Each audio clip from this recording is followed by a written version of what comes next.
All right, good morning. Welcome to a special Thanksgiving edition to History Matters, and so does coffee. I'm Grace Leatherman. I'm the Executive Director of the National Council for History Education. From the National Council for History Education, we just want to wish you a very happy Thanksgiving, and we're thrilled and grateful to pass this over to Joanne Freeman, who will be presenting this special episode for you. Joanne, thank you very much, and happy Thanksgiving to you. Thank you, Grace, and to you too. And of course, it's me and, as we do this time of year, Newbie. Newbie gets his big time on the holidays. So, and this week, I know that some weeks in the past, people have said they can't hear Newbie. So if there's ever a moment to hear him, this will be the episode. He's peeping away back there. Okay, so this is indeed, as Grace said, it's going to be a special episode, a pre-recorded episode, which will be available to you during our normal time. Next week, we'll be back with a normal live episode, but this is so that you and I and everyone else can have a holiday, a Thanksgiving. But in that spirit, what I want to talk about today is community. I want to talk about what a community is, and historically, how has the idea of community been linked with the United States generally and with democracy as well. And of course, you know, in a way, our model of a community is the New England town, right? We think of the New England town, which colonists sort of created these self-independent little units of towns that existed in and of themselves. I'm not going to talk about whatever the towns did outside of the township, but as units, they existed as independent, self-sufficient towns. And they then and really ever after have sort of come down to us as sort of ideal town, American town. You know, you think of people like Norman Rockwell and others, it's always the New England town that they're focused on.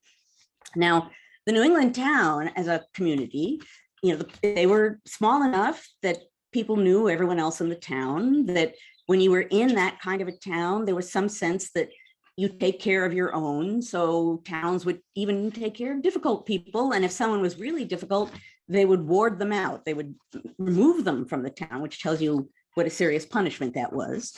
But I think New England towns got their ultimate starring moment, partly during the Revolution, of course. And I'm not going to go into detail regarding the Revolution in New England towns, but Pauline Mayer's wonderful book, American Scripture, has a great chapter that I use when I teach, and it's a great example of the New England town. I think the chapter is titled The Other Declarations, and she looks at how all of these New England towns came up with their own declarations of independence, meaning that each town met and decided that they were willing to declare independence and put that in writing, which I find interesting and kind of profoundly moving at the same time. So New England towns during the Revolution, in a variety of ways, had a real starring role. But a moment when they got outside attention is the War of 1812, not what you might expect. So the War of 1812, Thomas Jefferson is president. He decides he's going to sort of counter what the British are doing by creating a trade embargo. So no trade, he's going to cut trade off. And that's going to show those British who need our raw goods so much that as soon as we cut off trade with them, they're going to come crawling back on their knees to us, which of course does not happen.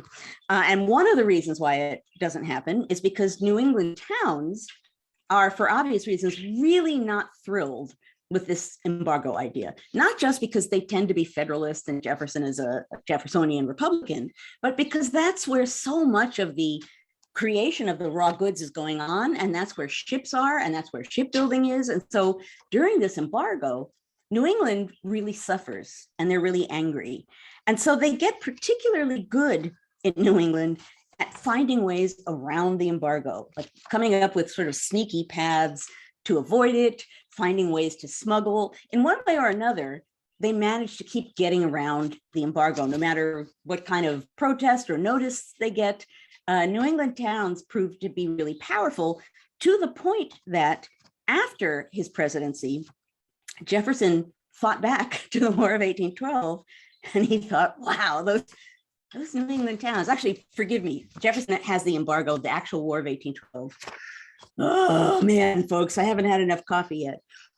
Mr. Madison's war is the War of 1812, but Jefferson is the one who puts in the embargo that leads to the war. So forgive me for that mistake. If you've left before this point, you're going to think I'm wrong, but I corrected myself. At any rate, it is the lead up to the War of 1812 that New England towns have their moment, to the point that after the war is finally over, Jefferson thinks back to those New England towns and his embargo. And I'm going to read you what he wrote and then sort of highlight what he means. He writes this in 1816.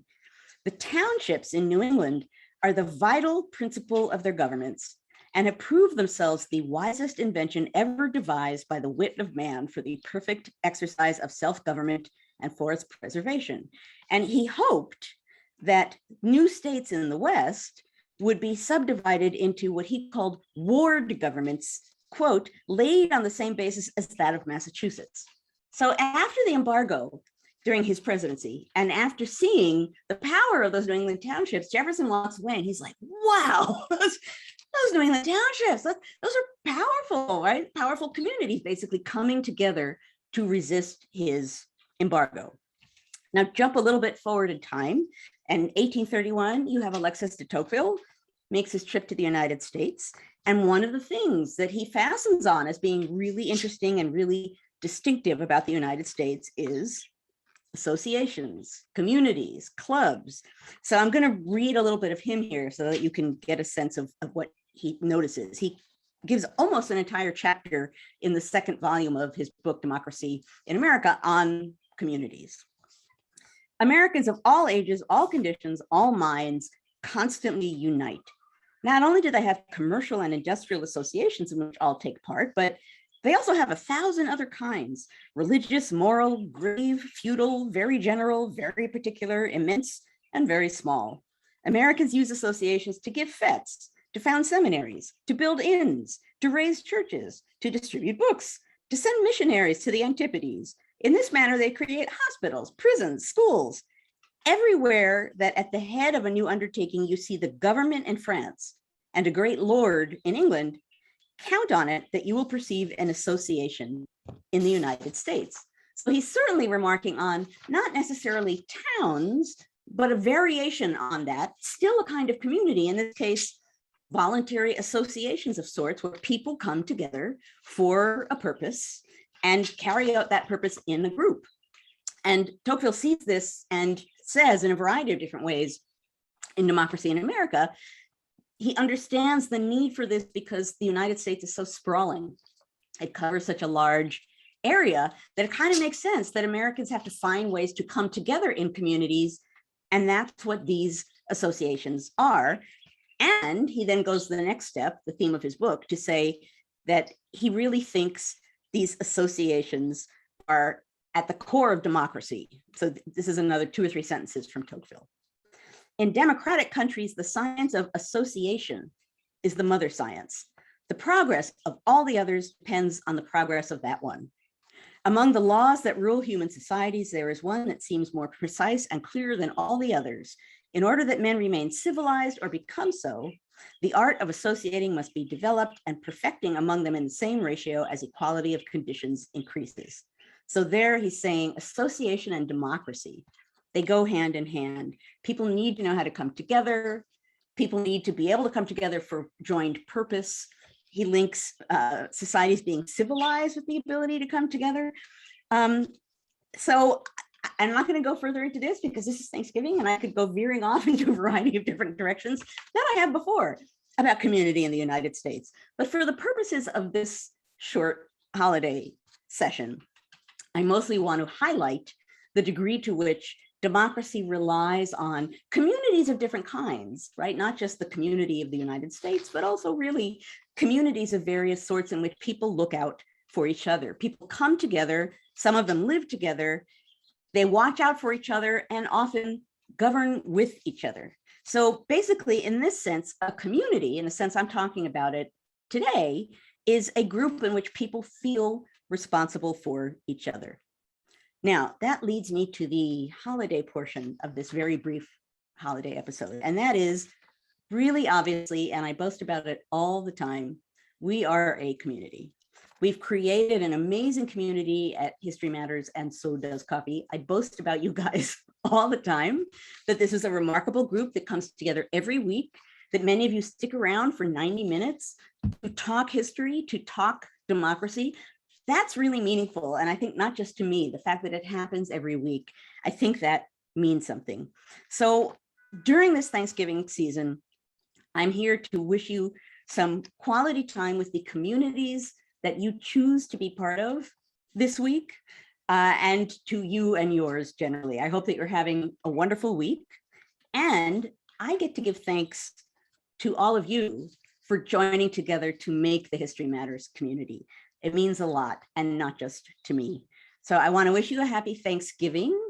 And I can hear, even though Carolee isn't here, she's yelling mug, mug, mug. So Carolee, if you watch this, you'll know that the only appropriate mug for a session about community is our community. So it's the History Matters mug. And I want to wish a happy Thanksgiving to everybody. And happy Thanksgiving to you, Joanne. Thank you Thank you. very much for the community that you've built with History Matters, and so does Coffee. NCHE really appreciates it, and we really appreciate all of you watching. Happy Thanksgiving to everyone. Bye, everybody.